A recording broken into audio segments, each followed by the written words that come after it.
Welcome to The Explainer. Today, we're diving into the mechanics of public finance, specifically taxation. Now, I know, parting with your hard-earned cash isn't exactly fun, but it's the absolute bedrock that powers our entire public infrastructure. We're talking everything from the roads we drive on to the national security keeping us safe.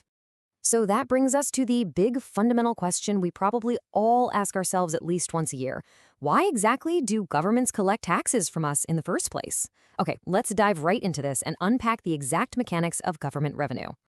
Here's our roadmap for today. We'll be covering the purpose of taxation, the theories behind the bill, how we classify our taxes, the rules of a good tax, impact, incidence, and shifting, and finally, how we measure tax performance. Let's get to it.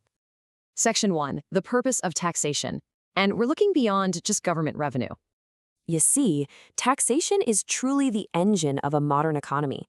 Sure, we know taxes fund the obvious stuff: infrastructure, healthcare, defense, and vital welfare schemes like pensions.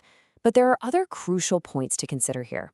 Governments actively use tax structures to tackle income inequality, basically collecting more from the wealthy to help support the less fortunate. They also use fiscal policies to control inflation and really stimulate economic growth. They even use taxes to nudge our behavior. I mean, think about the heavy taxes on tobacco. That's quite literally designed to discourage smoking. And ultimately, a rock-solid tax base promotes national self-reliance, keeping a country from relying way too heavily on foreign loans. Section 2, theories behind the bill. We're looking at the philosophical justifications for tax. Now, what's really interesting here is the stark contrast between these two foundational theories. First up, you've got the benefit theory. This treats a tax almost like a straight-up fee, meaning you pay based on the benefits you actually receive. Toll roads are a classic example, right? You drive on the highway, you pay for its upkeep. But on the flip side, we have the ability to pay theory. This one is entirely equity-focused. It argues you should be taxed based purely on your financial capacity, regardless of how many public services you personally use. And this, by the way, is the absolute bedrock of the progressive income tax system.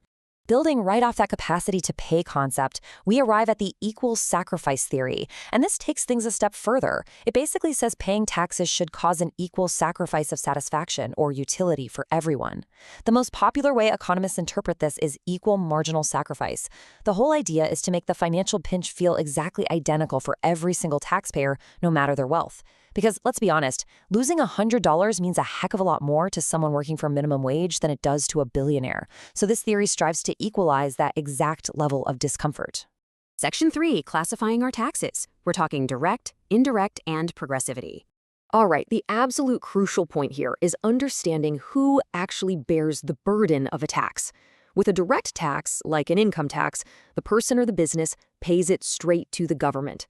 The burden stays right there. You literally cannot shift it. But an indirect tax, think goods and services tax or GST, that is collected indirectly through sellers, and the seller just passes that burden right along to you, the consumer. I want you to keep this concept of shifting the burden in mind because we're going to explore it really deeply in just a few minutes. Yeah, we can also classify taxes by progressivity. Let's break down a digressive tax. Notice how the rate climbs at first. Say from 0 to 500,000, it's 5%. Up to $1 million, it bumps up to 10%. So that part is progressive. But then for anything above $1 million, boom, the rate plateaus at a fixed 15%. Whether you make $1 million or $50 million, the rate just stops climbing. So a digressive tax is progressive up to a certain point, but then it switches to being proportional. That actually makes it relatively less burdensome for the absolute highest income earners compared to a strictly progressive system. Section 4, Rules of a Good Tax. Here we'll look at Adam Smith's Canons of Taxation. So these foundational rules were actually laid out by the legendary economist Adam Smith all the way back in 1776 in his book, The Wealth of Nations.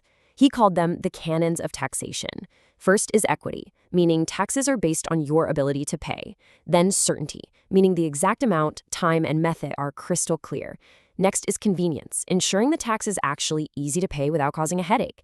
And finally, economy, meaning the government shouldn't have to spend a fortune just trying to collect the tax in the first place. Now, over time, as our economies evolved, modern economists added some new canons to the mix, like elasticity, which means tax revenue naturally grows as the economy grows, and simplicity, to make sure people can easily comply. Moving on to Section 5, impact, incidence, and shifting, or as I like to call it, the economics of buying a soda. Let's see how this builds, bringing high-level theories straight down to the checkout counter. To really get this, we have to separate two totally distinct concepts: impact versus incidence. The impact is the initial burden. It falls on whoever is legally required to hand the cash over to the government.